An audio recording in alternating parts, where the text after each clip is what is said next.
Hi student, हमारा आज का जो टॉपिक है वो है ट्रांसजेनिक प्लांट।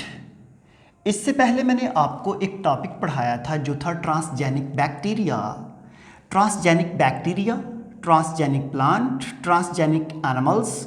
तीनों ही किसकी प्रोडक्ट है? बायोटेक्नोलॉजी।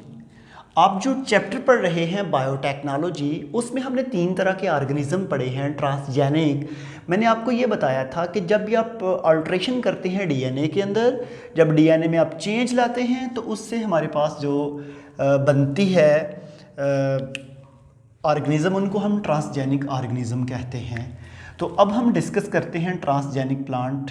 तो ट्रांसजेनिक प्लांट में जो पहला पॉइंट है वो है प्रोटोप्लास्ट। ओके, यहाँ पे देखिएगा मेरे पास एक प्लांट है ये, और अगर हम इस प्लांट के सेल को देखें, ये मैंने यहाँ पे एक प्लांट का सेल बना लिया। इस प्लांट के सेल के बाहर एक वाल होती है जिसको हम बोलते हैं सेल वाल, और इसी तरह प्लांट की बॉडी के अंदर डिफरेंट ऑर्गेनेलिज और इसमें साइटोप्लाज्म और न्यूक्लियस लाइक दिस। अब क्वेश्चन ये है कि जो सेल वॉल है ना, ये बनती है सेल्यूलोज की। अब ये जो सेल्यूलोज है, इसको ब्रेक करने के लिए एक इंजाइम यूज़ किया जाता है जिसको बोलते हैं सेल्यूलेज इंजाइम। जो ही हम सेल्यूलेज इंजाइम इसके ऊपर यूज़ करते हैं तो ये जो वॉल है, ये बाहर वाली, ये रिमूव हो जाती है। अब हमारे पास ये सेल बच जाता है। इस सेल को हम कौन सा वर्ड यूज़ करते हैं? प्रोटोप्लास्ट। क्या कहते हैं? प्रोटोप्लास्ट। आप सिंपल कह सकते हैं without cell wall plant cell called protoplast. तो यहाँ पे हम एक ही word without cell wall, cell wall के अलावा प्लांट सेल जो है उसको हम बोलते हैं प्रोटोप्लास्ट। अब क्वेश्चन ये है कि हमें प्रोटोप्लास्ट की क्या ज़रूरत है? स्टूडेंट यहाँ पे देखिएगा, मेरे पास ना यहाँ पे ये एक लेट्स सपोज एक टब टाइप चीज़ है। इसके अंदर ना मैं रखता हूँ प्रोटोप्लास्ट को, और इसके अंदर ये लिक्विड है। अब इस लिक्विड के अंदर डीएनए मौजूद है, डबल स्ट्रैंडेड स्ट्रक्चर। अब हम ना इसको सप्लाई देते हैं किसकी? Electric current. जब हम इसको इलेक्ट्रिक करंट देते हैं तो उसकी वजह से ये जो प्रोटोप्लास्ट है इसकी मेम्ब्रेन में पोरस हो जाएगी, सील पैदा होंगे, सुराख होंगे, और उसके ज़रिए ये डीएनए इसके अंदर चला जाएगा। जब डीएनए ये चला जाएगा इस सेल के अंदर, तो इस तरह हमारे पास जो सेल है उसमें हमने डाल दिया फॉरेन डीएनए। अब ये बन जाएगा ट्रांसजेनिक सेल। इस सेल को हम नेक्स्ट मीडिया में जब ग्रो करेंगे तो इस सेल से क्या होगा? फॉर एग्जांपल ये मेरे पास एक टेस्ट ट्यूब है। इस टेस्ट ट्यूब में हम क्या करते हैं कि रख देते हैं इस सेल को। ये सेल इस टेस्ट ट्यूब में रहेगा, आहिस्ता आहिस्ता डिवाइड करेगा। डिवाइड करने के बाद ये कन्वर्ट हो जाएगा एक ट्यूमर में जिसको हम बोलते हैं कैलस। क्या कहते हैं? कैलस। इसको हम क्या बोलते हैं? कैलस। अब इस कैलस के ऊपर हम डिफरेंट केमिकल का यूज़ करेंगे, ऑक्सिन जिब्रेलिन। उससे इसमें शूट भी निकलेगी और उसमें से रूट भी निकलेगी। इस तरह हम प्लांट को ग्रो करवाते हैं। किसके ज़रिए? प्रोटोप्लास्ट के ज़रिए। अब प्रोटोप्लास्ट है जो मैंने ये इलेक्ट्रिक करंट के ज़रिए जो ट्रांसजेनिक ऑर्गेनिज्म बना है उसको हम क्या बोलते हैं? Transgenic plant. अब ये जो प्रोटोप्लास्ट के ज़रिए हम बनाते हैं, क्योंकि सेल वॉल अगर होगी तो उसमें डीएनए को इंट्रोड्यूस करवाना, उसमें डीएनए को डालना ज़रा हमारे लिए बहुत ही मुश्किल होता है। हम क्या करते हैं, उसकी सेल वॉल को रिमूव करके उसमें डीएनए इजीली एंटर कर सकते हैं, और फिर उसको डिवाइड करवा के नेक्स्ट उससे शूट भी निकलाती है, उससे रूट भी निकलाती है। ओके, अगला पॉइंट है जी, अगला जो हेडिंग है उसको हम बोलते हैं कल्टीवेशन। यहाँ पे ना एक ट्रांसजेनिक प्लांट में आपको मैं बड़ी इंटरेस्टिंग सी बात बताऊं। दुनिया में टोटल 70% जो वाटर है, अर्थ की जो 70% सरफेस है वो वाटर से कवर है, और 30% लैंड है। और मैन एंड हिज इन्वायरमेंट वाले चैप्टर में मैंने आपको बताया था कि वो जो 30% लैंड है उसमें जस्ट 11% जो है अंडर कल्टिवेटेड है, बाकी तमाम बैरन है, बंजर है। कुछ साल्टेड है, कुछ माउंटेन है, कुछ मार्शी एरियाज़ हैं। जो 11% है ना, जो कल्टीवेटेड है, और उसके अलावा जो बंजर है, जो बैरन है, हमने उसको भी आबाद करने के लिए, अंडर कल्टीवेशन करने के लिए डिफरेंट ट्रीटमेंट यूज़ की। हमने उन ऐसी वैरायटीज़ बनाई प्लांट की जो उन एरियाज़ में भी ग्रो कर जाती हैं। हमने इस तरह के ट्रांसजेनिक प्लांट बनाए, जो ऐसी कल्टीवर बनाए जो उन एरियाज़ में ग्रो कर सकते हैं। 1999 में हमने दुनिया में, वर्ल्ड में 70 मिलियन एकड़ ज़मीन को आबाद किया जो पहले बैरन थी, बंजर थी।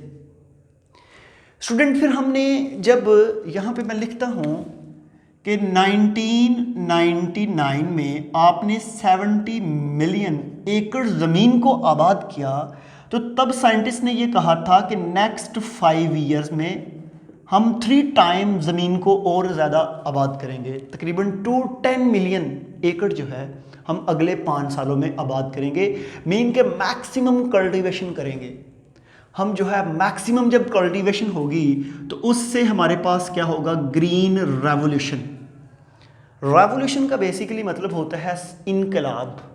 जब हमारे पास हर तरफ हम इस तरह के प्लांट बना दें, हर तरफ आपके पास ग्रीन सीनरीज बने, तो उसको हम क्या बोलते हैं, ग्रीन रेवोल्यूशन। जिस तरह के वो पाकिस्तान के एक साइंटिस्ट थी पेनवार, उसका नेम कंप्लीट पता नहीं क्या था, उसने क्या किया कि कुछ ऐसे 20 से 25 कुछ इस तरह के वैरायटी के प्लांट बनाए जो बेसिकली ग्रो तो नॉर्दर्न एरियाज़ में करते हैं, पहाड़ों में, आइस वाले एरिया में, बहुत कूल इन्वायरमेंट में, लेकिन उसने उसमें अल्ट्रेशन की डीएनए में, और वही डेजर्ट में ग्रो कर सकते थे। हमने डेजर्ट वाले प्लांट में अल्ट्रेशन की, वो नॉर्थ एरियाज़ में ग्रो कर सकते थे। तो इस तरह जो साल्टेड एरिया थे, सेम थोर वाली ज़मीनें थी और मार्शी एरियाज़ थी, उन एरियाज़ के मुताबिक हमने कुछ ऐसे ट्रांसजेनिक प्लांट बना लिए जिससे हमने क्या किया, ग्रीन रेवोल्यूशन। ग्रीन रेवोल्यूशन के बाद एक पॉइंट है एग्री बिजनेस। स्टूडेंट, ये जो टॉपिक है ना ट्रांसजेनिक प्लांट, ये जिस बुक से भी लिया हुआ है ना, ये जो पैराग्राफ हैं ये तकरीबन आज से 22-24 साल पहले की रिसर्च है।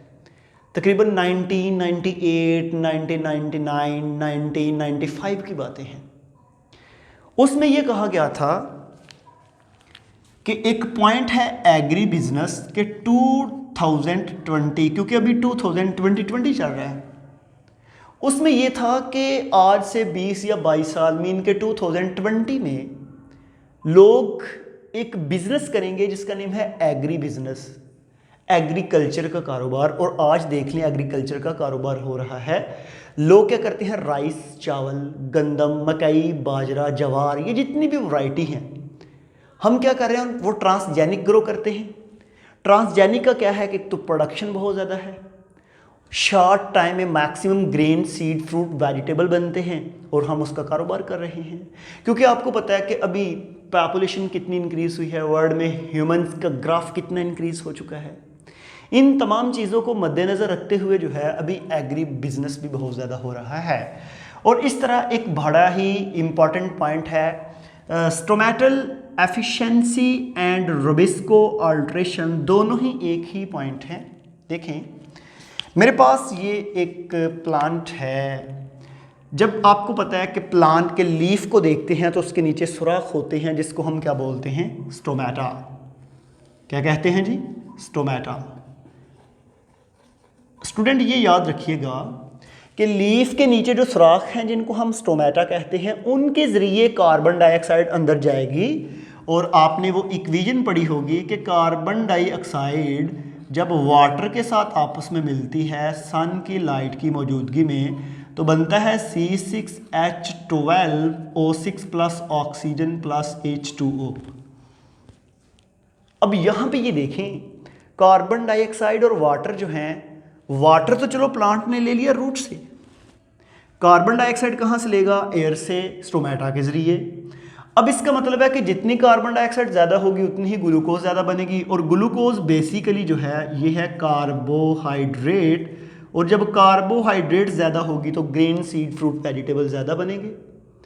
साइंटिस्ट जापान के जो हैं उन्होंने क्या किया कि स्टोमेटा की एफिशिएंसी को इंक्रीज़ किया, जो बहुत ज़्यादा कार्बन डाइऑक्साइड को इनटेक करती है एयर से और अंदर फिक्स करने में हेल्प देती है। अब आपको एक और चीज़ भी पता है, ये जो मैंने स्ट्रक्चर बनाया है ये किसका है? क्लोरोप्लास्ट का। अगर आप क्लोरोप्लास्ट के स्ट्रक्चर्स को देखें तो इसको हम बोलते हैं आउटर मेम्ब्रेन, इसको हम बोलते हैं इनर मेम्ब्रेन। ये जो है स्ट्रोमा, एक को कहते हैं थाइलाक्वाइड मेम्ब्रेन, पूरे को हम बोलते हैं ग्रेना, दो ग्रेना के जो दरमियान में है इसको हम बोलते हैं इंटरग्रेनम, और ये जो अंदर है इसको हम बोलते हैं ल्यूमन। ये है हमारे पास एक क्लोरोप्लास्ट का स्ट्रक्चर। आपको पता है कि क्लोरोप्लास्ट का ये जो स्ट्रोमा है ना, फर्स्ट ईयर में मैंने आपको पढ़ाया था कि इसमें एक साइकिल चलता है जिसको हम बोलते हैं कैल्वन साइकिल। और कैल्वन साइकिल बेसिकली एक एंजाइम की मौजूदगी में कंप्लीट होता है या स्टार्ट होता है, जिसको हम बोलते हैं रबिस्को एंजाइम। आपने पढ़ा था ribulose bisphosphate carboxylase oxygenase, chapter 13 first year for respiration. अब देखिएगा, बात इस तरह है कि जब भी लीफ के अंदर आती है कार्बन डाइऑक्साइड, स्टोमेटा के जरिए जो ही कार्बन डाइऑक्साइड एंटर होती है, वो कार्बन डाइऑक्साइड फिर चली जाएगी क्लोरोप्लास्ट के अंदर। जब वो कार्बन डाइऑक्साइड क्लोरोप्लास्ट में जाती है तो क्लोरोप्लास्ट में वो कार्बन डाइऑक्साइड फिर आगे किस में कन्वर्ट होती है? कार्बोहाइड्रेट में, डिफरेंट स्टेप के जरिए। और उसमें मेन काम कौन करता है? रबिस्को। हमने रबिस्को में अल्ट्रेशन की, रबिस्को की एफिशिएंसी को इंक्रीज किया। आपने एक साइकिल फर्स्ट ईयर में पढ़ा था जिसको हम C3 साइकिल कहते हैं। C3 का मतलब होता है कि जो एक केमिकल है रिबुलोज बिसफॉस्फेट, जब वो अगले कंपाउंड में रबिस्को कन्वर्ट करता है तो वो 3 कार्बन वाला होता है, इसलिए उसको हम क्या बोलते हैं? C3। हमने रबिस्को में अल्ट्रेशन की, हमने C2 साइकिल, C4 साइकिल जो हैं वो किन में चलाए? राइस प्लांट में, ताकि मैक्सिमम कार्बोहाइड्रेट बने। जापान के अंदर ये एक्सपेरिमेंट हुआ है। इसी तरह हमने जो प्लांट हैं उनके अंदर डिफरेंट जीन लगाकर हमने मेडिसिन की फॉर्मेशन की। जैसा कि देखें, आपको पता है कुछ ऐसी मेडिसिन हैं जो हर इंसान के लिए ज़रूरी है, जिस तरह पोलियो के वैक्सीन दी जाती है। बहुत से कंट्री या बहुत से लोग, बहुत सी आपकी जो फैमिलीज़ हैं वो इस चीज़ को नहीं लेती, और वो मतलब ड्रॉप्स नहीं लेती, या इस तरह की और बड़ी वैक्सीन, या कैंसर के रिलेटेड, या इस तरह की और डिफरेंट ह्यूमन ग्रोथ के रिलेटेड जो है, हाइट के। तो जो मॉडर्न कंट्री है उनमें क्या किया गया है कि कुछ जीन जो हैं वो डायरेक्ट प्लांट में लगा दिया जाता है। जब प्लांट में फ्रूट वेजिटेबल बनता है तो उनके अंदर वो ऑलरेडी वैक्सीन होती है, वो यूज़ करते हैं, जिससे वो ट्रीटमेंट भी साथ साथ। ओके, तो ऐसे हमने जो है ग्रोथ की, उसके बाद हेपाटाइटिस की, और different medicine, thrombin, anti thrombin जो है, इस तरह की वैक्सीन जो है हमने प्लांट के अंदर लगा के जब आप प्लांट के फ्रूट को यूज़ करते हैं तो आप वैक्सीनेट भी हो जाते हैं। उसके बाद है जी रेडियोथेरेपी। थेरेपी का मतलब होता है ट्रीटमेंट। रेडियो जो है वर्ड रेडिएशन से निकला है। बहुत से ऐसे एटम हैं जिनसे रेडिएशन रिलीज होती हैं, और वो आप बॉडी के जिस पार्ट पे भी वो सेल पे डालें तो सेल को डैमेज तो नहीं बल्कि तोड़ देती हैं, ख़त्म कर देती हैं। हमने कॉर्न के अंदर कुछ ऐसे रेडियो एक्टिव एलिमेंट्स लगा दिए, जब वो कॉर्न के सीड हम खाएंगे तो वो हमारी बॉडी के अंदर जाकर वो रेलेवेंट जो एरिया है वहाँ पे जाके कुछ रेडिएशन रिलीज करते हैं, जिससे ट्रीटमेंट की जाती है। लेकिन ये अभी अंडर एक्सपेरिमेंट चल रहा है। ओके, अब यहाँ पे एक पॉइंट रह गया है, पॉलीथीन बैग। स्टूडेंट, मैंने आपको ये बताया कि दुनिया में 2 बड़े इस वक्त प्रॉब्लम चल रहे हैं। एक है ह्यूमन पॉपुलेशन, दूसरा है पोल्यूशन। ह्यूमन पॉपुलेशन का ग्राफ भी रैपिडली ग्रो कर रहा है और पोल्यूशन भी इंक्रीज हो रहा है। हमारा प्लेनेट तबाह होने के नज़दीक पहुंच चुका है। बात यह है कि अभी जो पोल्यूशन है उसकी एक मेन वजह है पॉलीथीन बैग। क्या है? Polythene bag. पॉलीथीन बैग जो है ये एक तो बायोडिग्रेडेबल नहीं है, मीन के माइक्रो ऑर्गेनिज्म इसको इतनी जल्दी डिग्रेड नहीं कर सकते। इसके लिए सालों सेंचुरीज लगती हैं इसको डिग्रेड करने के लिए, इसको ब्रेक डाउन करने के लिए, इसको डिकम्पोज करने के लिए। हमने क्या किया कि कुछ ऐसे प्लांट, जिस तरह के एक प्लांट है माउस एयर्ड क्रेस, एक जड़ी है, बूटी है जो कनाडा में होती है। ये मैंने यहाँ पे बनाई है। ये आपको छोटे छोटे प्लांट नज़र आ रहे हैं, ये मैंने बनाए हैं माउस एयर्ड क्रेस। असल में इनके जो लीफ है ना वो इस तरह के, जिस तरह माउस के ईयर नहीं होते, इस तरह के होते हैं कान, जिस तरह के माउस के, इसलिए इसको माउस एयर्ड क्रेस्ट भी कहते हैं।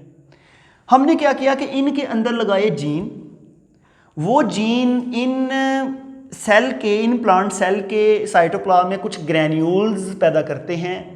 वो ग्रैन्यूल्स जिस केमिकल के बने होते हैं उन केमिकल का नेम है पॉलीहाइड्रोक्सी ब्यूटायरेट। वो जो पॉलीहाइड्रोक्सी ब्यूटायरेट है उससे हम क्या बनाते हैं, पॉलीथीन बैग, और वो पॉलीथीन बैग जो है वो बायोडिग्रेडेबल है। जब आप यूज़ करके फेंक दें 10, 15, 20 दिन के बाद वो डिकम्पोज होकर दोबारा किसका हिस्सा बन जाता है, सॉइल का। तो इस तरह आप ट्रांसजेनिक प्लांट को यूज़ करके बिजनेस बहुत अच्छा करते हैं। दुनिया में इस वक्त जो है ट्रांसजेनिक प्लांट एक बड़ा रोल प्ले कर रहे हैं। तो मैंने आपको फिर अभी कौन सा टॉपिक पढ़ाया है, ट्रांसजेनिक प्लांट, और इसके बाद हम नेक्स्ट जो वीडियो है उसमें देखते हैं ट्रांसजेनिक एनिमल्स। अभी हम अपने टॉपिक को यहाँ पे वाइंड अप करते हैं, मिलेंगे नेक्स्ट वीडियो में। आज के लिए थैंक यू।